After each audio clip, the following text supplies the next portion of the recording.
This is your host, Sir Patrick Mack. I'm your host from the future.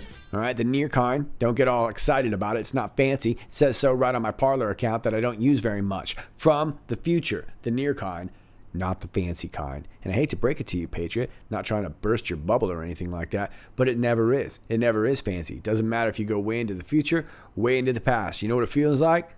Now. It's how it always feels.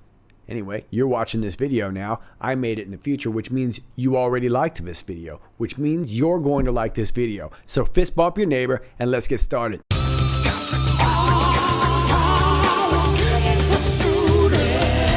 As many of you know, QAnon is back posting after a brief hiatus, and we are going to look at a few of those posts in particular. 4583 through 4587 is mostly talking about coronavirus, different awkward test results, fake news regarding coronavirus. And I'm going to try to sum it up here in 4585 right here. How do you provide cover for invalid positive test results? Well, we're getting a lot of these, right? We just had a recent story about a group of sailors that tested negative before going out to sea and ended up coming back positive for the Rona. Q says, thank Pawpaw. Incidentally, Pawpaw wants to say thanks for all the well wishes and emails, but he still doesn't have coronavirus. He also says, no offense if you do. No, I'm just kidding. This was a story from Tanzania. President Magufuli, and he tested a pawpaw fruit, and the pawpaw fruit tested positive. A goat tested positive too. So how about that? The pawpaw and the goat got the Rona. They also want to say no offense if you have it or if you don't, no big deal. They're not judging. The swamp runs deep. The news is fake.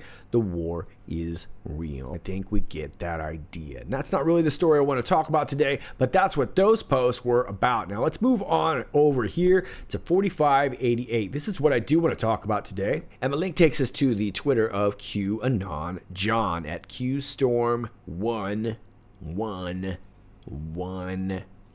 Who says you will never look at your childhood the same again. Hashtag dump Disney. Hashtag these people are sick. So don't mind me while I further ruin your childhood, but this is an excerpt from the classic Disney tale Pinocchio, which is a very dark tale. I remember thinking this was very dark when I was young and saw it for the first time. Many of you probably agree, but if you're not familiar with the story, this is a story about a young boy. And the boy is actually not a real boy. He was a puppet. He was carved from his puppeteer named Geppetto, who is an older man who ends up loving him like a little boy. But he's not a real boy. He's a puppet. He's controlled by strings. He wants to be a real boy. He doesn't want to be controlled by strings, which is not MK Ultra suggestive at all. Anyway, the kid's carved out of wood. Hijinks ensue, and he meets a lot of creepy adults. But he seems to have this strange sort of prehensile nose that grows every time he lies. So right off the bat, this is a terrible premise for a children's story. Meanwhile, Honest John and Gideon were at a tavern. See, I told you this wasn't going to get any better. A fat coachman was there too. Honest John bragged about how much money Stromboli had paid them for Pinocchio. It's a terrible name, Stromboli. This is hoagies and grinders. I pay even more for small boys, said the coachman. He showed them a sack full of gold. Okay, so right there, if you're an editor of children's books for Disney, might want to toss up a couple of red flags at that point in time, right? When you're doing the proofreading. The coachman told Honest John his scheme. He brought boys to a place called Pleasure Island. Yikes, that sounds eerily real. He said no boys ever return, at least not as boys. Honest John decided to catch more small boys. All right, so at this point in time, if you are an editor of children's books for Disney and you haven't tossed up a red flag, you suck at your job. But I guess that's kind of the idea, right? Was to just kind of slip this into children's stories, make them look like the bad guys. But what they're really doing is introducing you to the idea at all, the fact that it happens. Just then, Pinocchio and I were racing home to Geppetto. I ran very fast. I didn't see Honest John stop Pinocchio until it was too late. So very creepy indeed. And there's a lot of examples in Disney stories that are like this.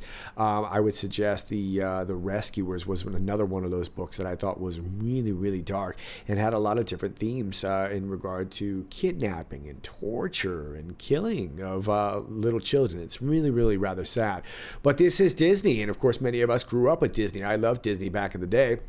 I don't love it anymore, and I just noticed the plus on Pinocchio's pants. And I'm sure it's also just a coincidence that Italy's deadly Stromboli volcano suddenly explodes again without warning. And I'm not going to go way into this. It looks like there's been no injuries, no deaths, at least as of now. It was just a matter of hours ago, but I'm sure it's all just coincidence. Q says, do not give up the citizen investigation. Public awareness important. Bypass of controlled, approved topics. Well, we all know that the legacy media has them, right? And they're likely not to deviate.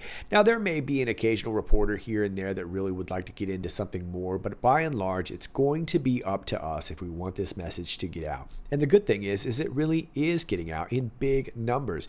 That's why they're having to do so much to try and control, ban, block, or whatever they need to do to us, because they know this message is getting out in so many different kinds of forms. A lot of people are waking up. This Wayfair thing was waking a lot of people up. The Epstein story, of course, is waking a lot of people up.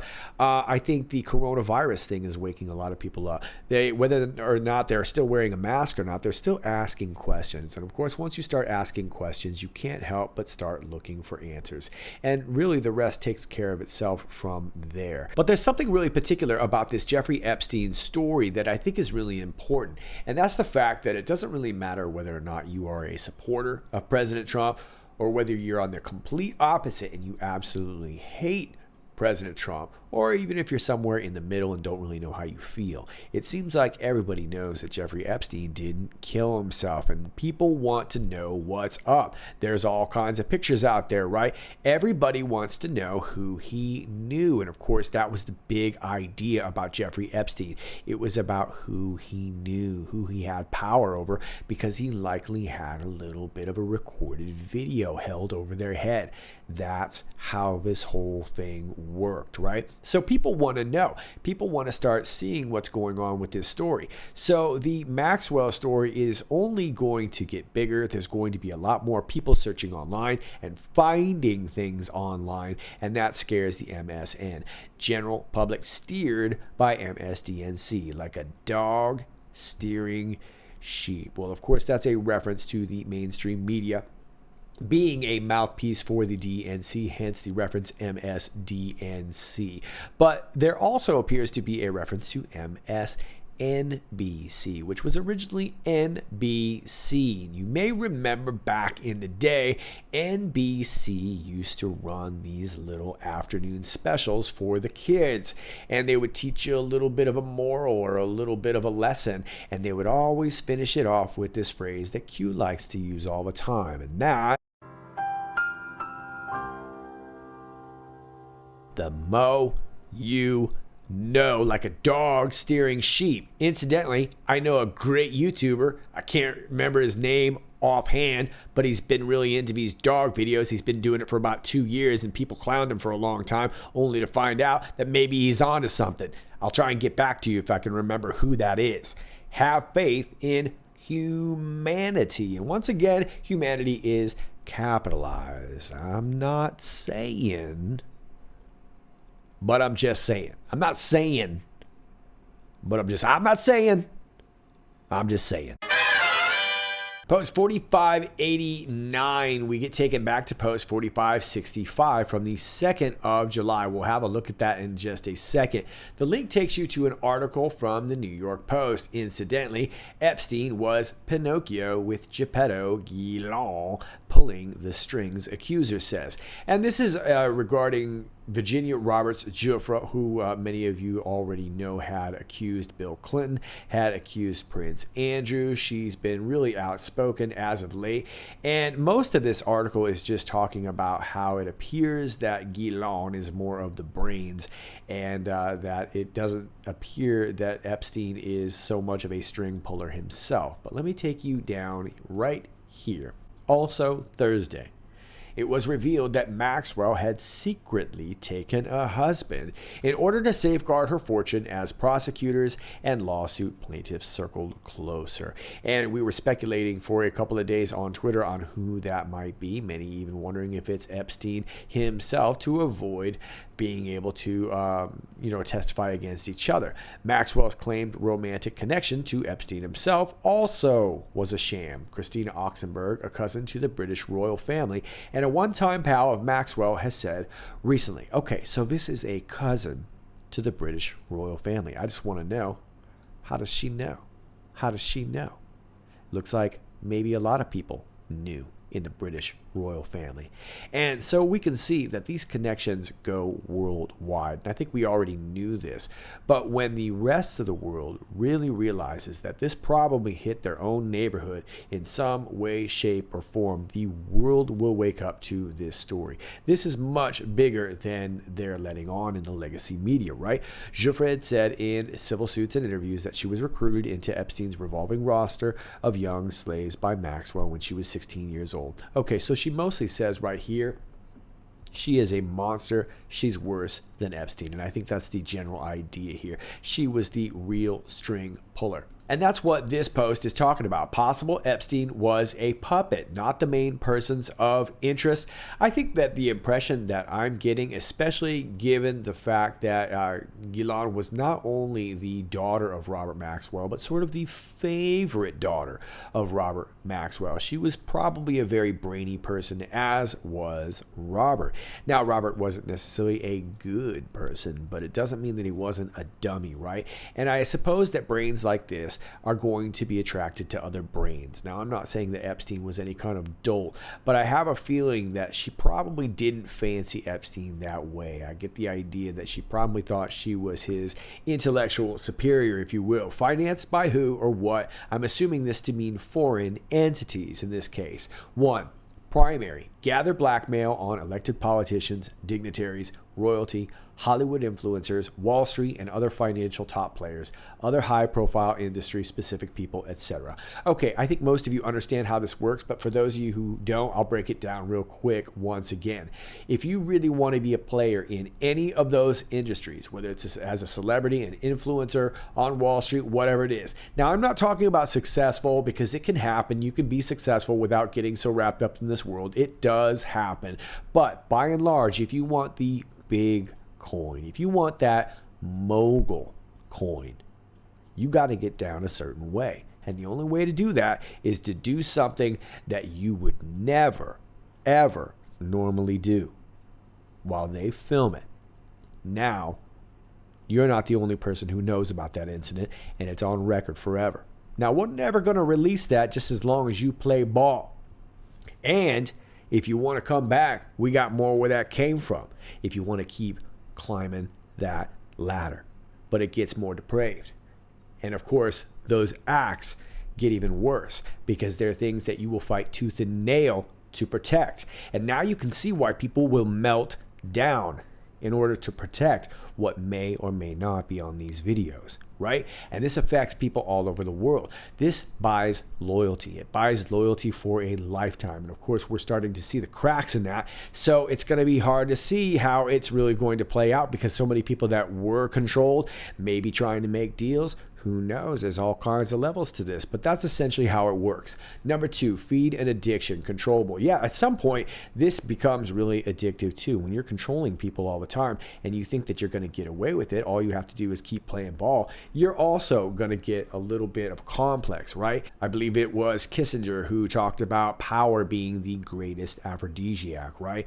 This becomes a drug on its own. Maxwell family background is a very powerful background. Daily Mirror, here, but we're going way deeper with that. Really, essentially, long time running Mossad. We're going to talk a little bit about Robert Maxwell in just a second here. Robert Maxwell history, intel, agency, wealth. There's that classified 1 through 99. We're going to find out at some point what is involved in that, but it has to do with a number of different topics.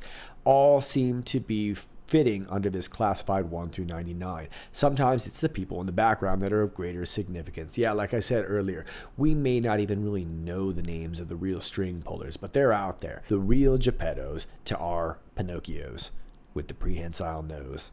Now, I want to talk a little bit about Guillain's possible husband, and we have talked about Robert Maxwell in the past, but for those of you who are not familiar with Robert Maxwell, I want to refer you to this August 2019 interview with former British MP George Galloway, and this is a really great summary of Robert Maxwell from RT. We're not going to check out the whole thing, so I made you a montage. Oh, it's a montage, because we ain't trying to watch the whole dang thing now. Robert Maxwell. Well, he's risen from the deep because his favorite child, his daughter, Ghislaine, he did have other daughters, but he had a particular fixation, I would call it, with her because she was the child most like him. So who was he?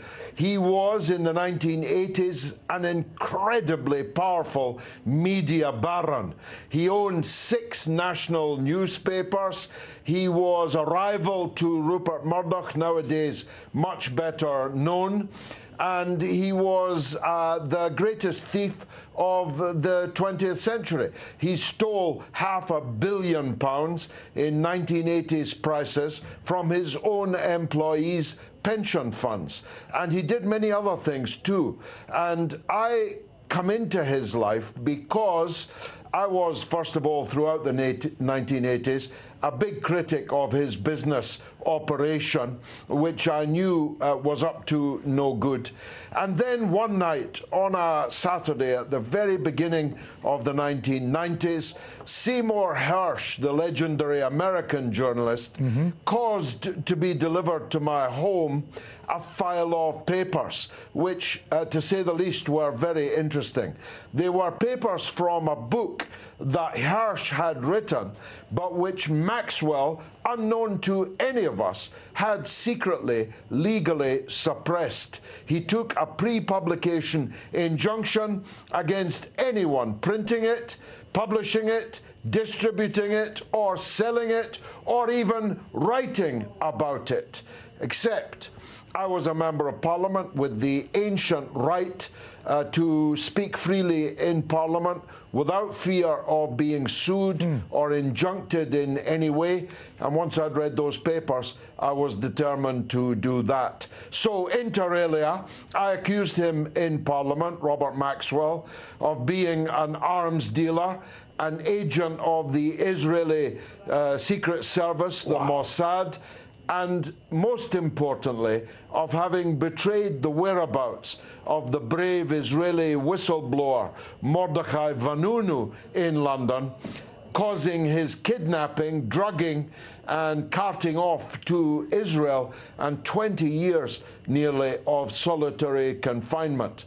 Maxwell then hit back with all of his media power. He told his editors to micturate all over Galloway, and they promptly did, even though Maxwell turned out to have stolen their pensions. I sued, and by the next month, I think, 4 weeks later, Maxwell was dead, having either fallen or been pushed or even had been murdered on board his yacht, which was called the Lady Ghislaine. Ghislaine Maxwell. His yacht was called after her. He was then buried with full Israeli state honors on the Mount of Olives, buried by the President and the Prime Minister of Israel, and no less than 7 serving or former heads of the Mossad. So it's quite clear that Robert Maxwell did perform what the President of Israel called at the funeral. Extraordinary service for Israel. Of course, exactly what that service was buried with him on the Mount of Olives. Question now, Rick, is, was Ghislaine Maxwell very like her father indeed? Was she performing an extraordinary service? And if so, by whom in her really tangled relationship with the late Jeffrey Epstein? As Deep Throat once said, follow the money. It's my take that actually Jeffrey Epstein was not a billionaire, and he may have been acting as a front for other people. And Ghislaine Maxwell may well have been, if you like, his handler in that operation. This is still a work in progress, you're right. We can't say these things definitively now. But if she would only produce herself, or the US government would produce her, well, we might be able to ask her these questions. But she's disappeared off the face of the earth, and we must hope that she doesn't meet the same watery fate that her late father did. Okay, so there's a bit about Robert Maxwell, and we could go way into him, but he's a decades-old story, not to mention he's no longer with us. But I think we can assume that the big story that Robert Maxwell was, Ghislaine is. She is just a continuation of everything that we know about Robert Maxwell. It shouldn't surprise us at all. After all, she's the favorite daughter, right? The boat's named after her. If he took a fancy to her, maybe it was because he thought he could kind of transfer over the quote-unquote family business to her. It's obviously a lot more complicated than that, but it's pretty safe to assume, especially given the current troubles that she's found herself in now, that this would be the case, right? She likely has similar funding, similar connections, similar assets, and she probably developed it over a lifetime with her father. Now, I want to talk about this quote-unquote boyfriend, possible mystery husband. We don't really know, but his name is Scott Borgerson. He's 43 years old, and he's a tech guy, but he's also a shipping guy, and it's not only relevant, it's extremely relevant. I'm going to show you a few ways in just a minute, but she was living with him at his $3 million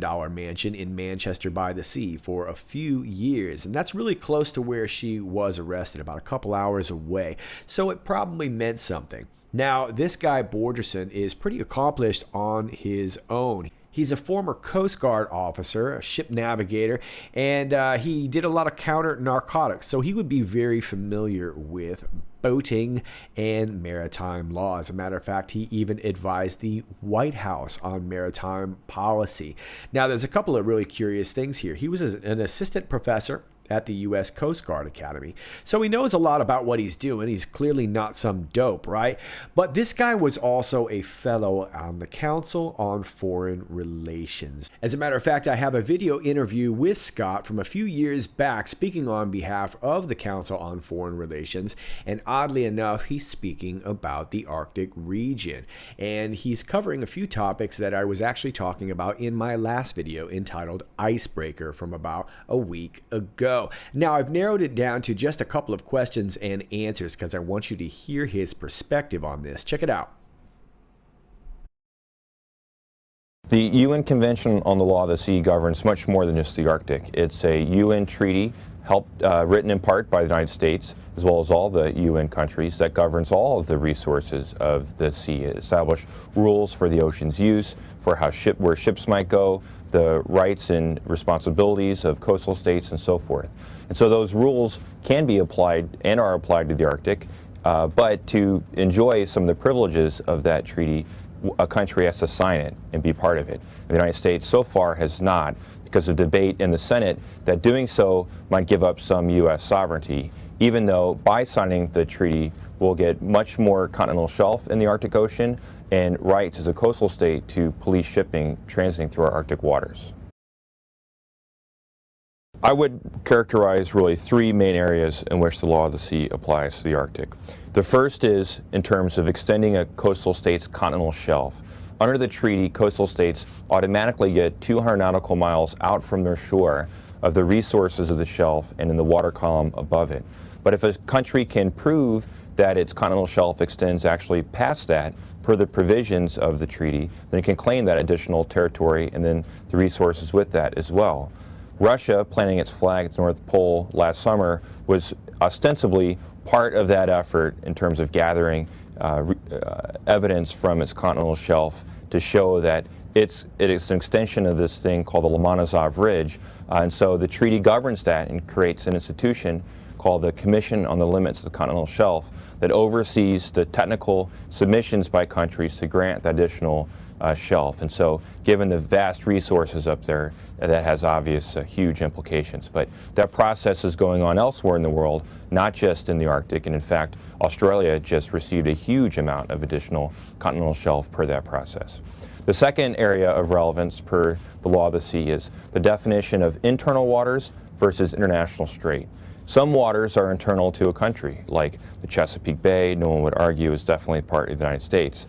But in Canada, its Arctic archipelago, there's a debate about whether or not the passage, the Northwest Passage through that, is actually an international strait, like through the Strait of Gibraltar or the Strait of Hormuz or Malacca, where all ships have a right of freedom of transit through there, or if indeed it's Canadian internal waters, like maybe the Chesapeake Bay would be for the United States. So the U.S. wouldn't like it so much if Canadian ships or Russian ships were sailing through the Chesapeake Bay without permission. Canada doesn't either, but the U.S. claims that it's an international strait, and so the laws of the sea and how it governs Arctic passages, same is true on the Russian side, is important. Lastly is the fact that even though the sea ice is melting, there will always be, in wintertime, sea ice in the Arctic.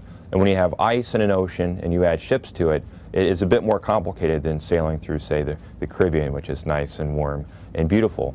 And so there's a provision of the treaty, although very short, that gives Arctic states extra power to govern for safety purposes ships that transit through ice-covered waters. And because there haven't historically been many ships transiting through the Arctic, it's not entirely clear how this provision might be applied, but it's one that at least Canada and possibly the United States and other Arctic countries will look to assert more aggressively and actively in the future so as to try and prevent an environmental disaster on their Arctic shores.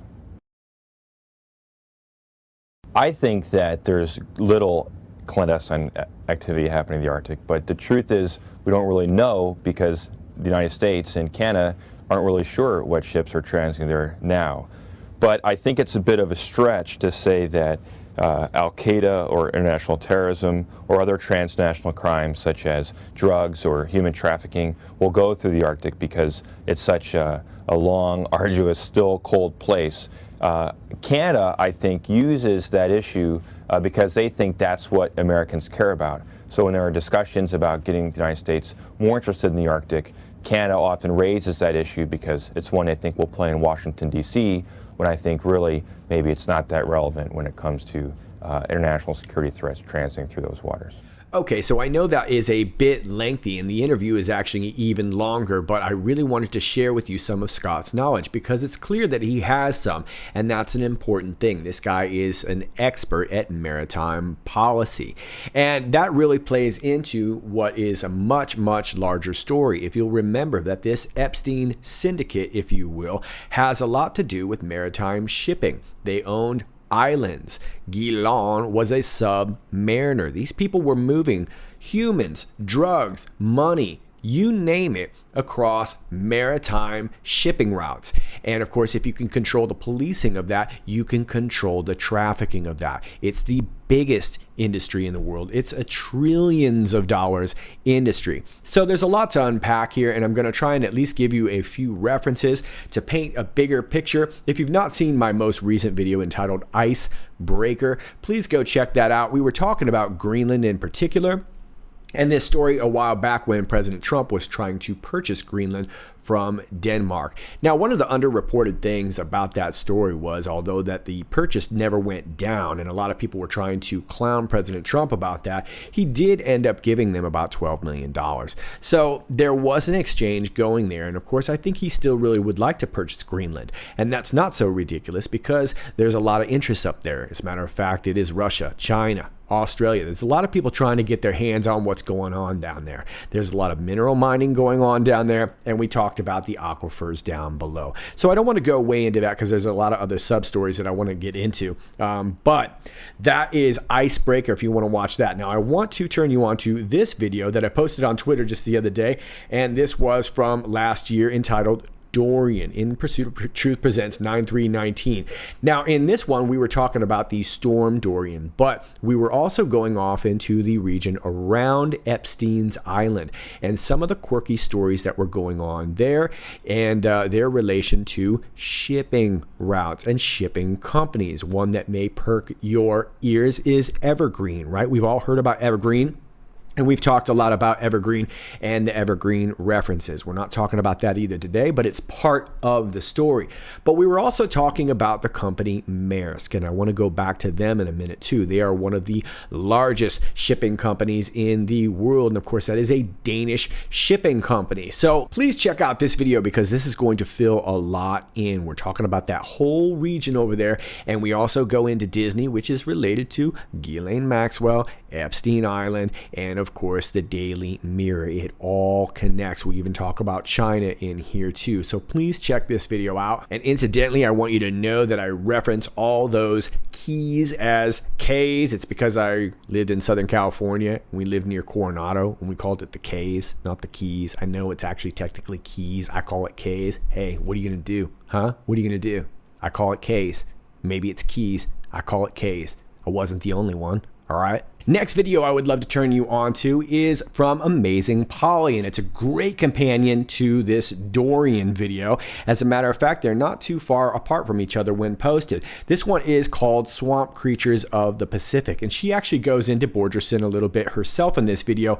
Like I said, it is almost a perfect companion video to this Dorian video. So please check that out and support Amazing Polly, who does great work over there too. This, along with the Dorian video, I think will really paint a great picture as to why a guy like Borgerson is so important. So this is a very complicated story, but I think that what we're seeing here is a massive struggle for the lawless sea. That's why these islands are so important, and we've seen what goes down on some of these islands, right? Human trafficking of all sorts, and in order to get people from island to island, you need big shipping. Big shipping is already a massive industry on its own. So there's a lot going on here, and we've seen that some of these companies have been in battle with all kinds of issues, whether it was being caught smuggling drugs, guns, humans. We've seen it all over the years, not just with Maersk, but with a number of these companies. It's just kind of a part and parcel with the industry, right?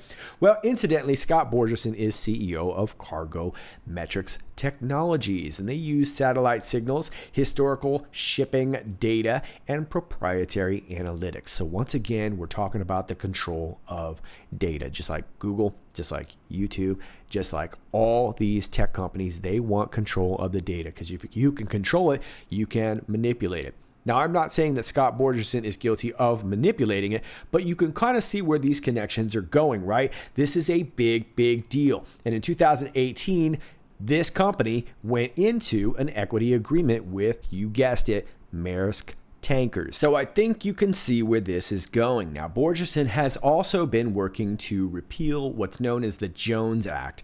And this is a collection of laws. These have been around for quite some time. Essentially, from what I can understand, that any of these ships that are sailing from one U.S. port to another U.S. port has to be American owned, built, and operated. Well, Maersk is not necessarily that, is it? And of course, we are talking about a globalist kind of world these days. So there's a lot of people that have an interest in changing laws like that. I don't know all the ins and outs of it. But again, what I think we can kind of boil this down to is control over these shipping routes. And we know what they were doing with some of these shipping routes. We know exactly what was going down. Some really sketchy stuff. So it looks like Scott Borgerson would be a very key figure, especially as the Arctic Circle starts to open up and we have a lot of ice melting. There's going to be a body of water that's going to open up a lot of shipping lanes. Some of the information I was getting regarding Borgerson was coming from journalist Rachel Slade, who has actually interviewed him, and she wrote the book Into the Raging Sea, 33 Mariners, 1 Megastorm. So she's no slouch on the shipping industry either. But she mentions that the person who introduced introduced her to Borgerson was former Miami Mayor Phil Levine, and that guy is also a cruise ship guy. I'm sure that's completely unrelated. But interestingly enough, Phil Levine didn't just introduce those two. According to a 2019 Vanity Fair article, he also introduced Bill Clinton, and Ghislaine Maxwell. How about that? I'm sure that's all just coincidental. I should also point out that Borgerson was listed on the Terra Mars board of directors for 2013, and that was another one of Ghislaine Maxwell's projects. Now, another really important name here to remember would be that of Elaine Chao, who is the Secretary of Transportation, also the wife of Senator Mitch McConnell. I would have a hard time believing that she didn't at least know Borgerson on some level. I'm not implying anything nefarious on the part of either one of these two, but it would seem to me fairly logical that they would at least have known each other. Now, her family owns and operates the Foremost Group, and that's another shipping company, family-run shipping company based in New York,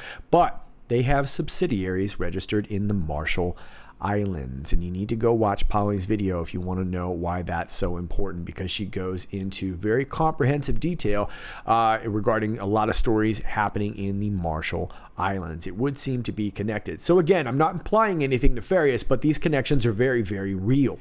Oddly enough, Chao's own story talks about how she immigrated to America on a cargo ship. So there you go. That's about all I have for you for now. Let me leave you with a couple more interesting tidbits. I posted this the other day. We need to have a major conversation. You can see on the tweet on the left, this is from the Lincoln Project, who has been stirring up a lot of trouble online as of late. We need to have a national conversation about Major Biden. And Major is the name of that dog who looks curiously photoshopped. Anyway, it seems like just a little bit later, we had a major fire in Nantes. It was a fire in a cathedral. There it is right there. Not symbolic at all. Look at all the symbolism right there. Yikes. Anyway, another curious cathedral fire. Nobody seems to know who did it, and it looks like probably a lot of evidence, or who knows what was damaged. Did I say evidence? That was just a Freudian slip. Anyway, I don't know if it was evidence, but it seems like something was destroyed in that fire.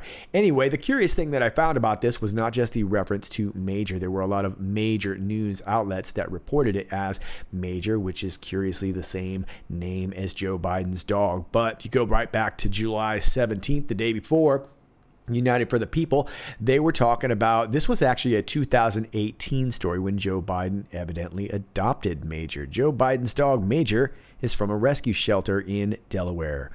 Only problem is that's not the same dog. So unless I've got something wrong, maybe the previous dog died and then he adopted Major and they've got the dogs wrong. I'm not really sure, but that's not the same dog as in the previous picture. So was this another one of these odd communications? You tell me. Now, Q has just recently posted again, so I will probably have to take a look at these. Please keep in mind, I am working on a full-length project, so I'm doing a lot of less updates here. But it looks like Christopher Wray got himself crossed out in 4605. He looks just fine, but then in 4606, he got crossed out, kind of like we used to do in junior high when we didn't like somebody. That's what you did before you unfriended people. You just did that to them.